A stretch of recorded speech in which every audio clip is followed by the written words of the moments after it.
देखिए इस क्वेश्चन में क्या है, एक ट्रेन है जो कि 63 किलोमीटर डिस्टेंस कवर कर रही है एवरेज स्पीड पे, ठीक है, और फिर उसके बाद 72 किलोमीटर का डिस्टेंस कवर कर रही है average speed 6 kilometre more than its original speed. मतलब हमने मान लिया कि ओरिजिनल स्पीड है ट्रेन की x किलोमीटर पर आवर और उस स्पीड पे डिस्टेंस कवर किया जा रहा है 63 किलोमीटर। हमें पता है कि स्पीड का फॉर्मूला होता है डिस्टेंस बाय टाइम, तो यहाँ से हमारे पास टाइम का फॉर्मूला आ गया डिस्टेंस बाय स्पीड। तो हमने मान लिया कि इस डिस्टेंस को कवर करने के लिए x किलोमीटर पर आवर की स्पीड लग रही है, तो टाइम लगेगा t1 जो कि होगा डिस्टेंस बाय स्पीड, मतलब कि 63 बाय x आवर्स, ठीक है। उसके बाद स्पीड इंक्रीज हो रही है और स्पीड 6 किलोमीटर पर आवर से इंक्रीज हो रही है, तो पहले x थी 6 किलोमीटर पर आवर से इंक्रीज होगी, तो ये होगी x+6, ये होगी फास्टर स्पीड। अब इस स्पीड पे डिस्टेंस कवर किया जा रहा है 72 किलोमीटर, तो इस स्पीड पे 72 किलोमीटर का डिस्टेंस कवर करने में जो टाइम लगेगा वो है t2।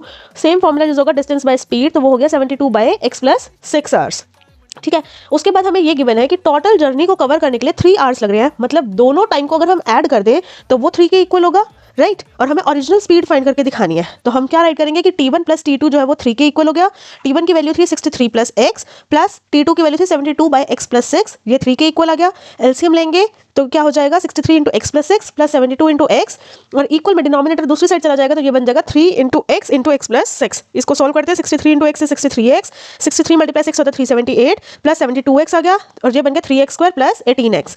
अब क्या करते हैं, 3x को एज इट इज राइट किया, 18x भी एज इट इज राइट कर दिया, 63x प्लस 72x बनता है 135, दूसरी साइड जाएगा तो माइनस 135x आ गया, और 378 प्लस का था वो भी दूसरी साइड जाएगा तो वो भी हो गया माइनस 378, तो इक्वल में आ गया 0। सॉल्व करेंगे 3x² as it is, 18x minus 135x हो गया minus 117x minus 378 equals to 0।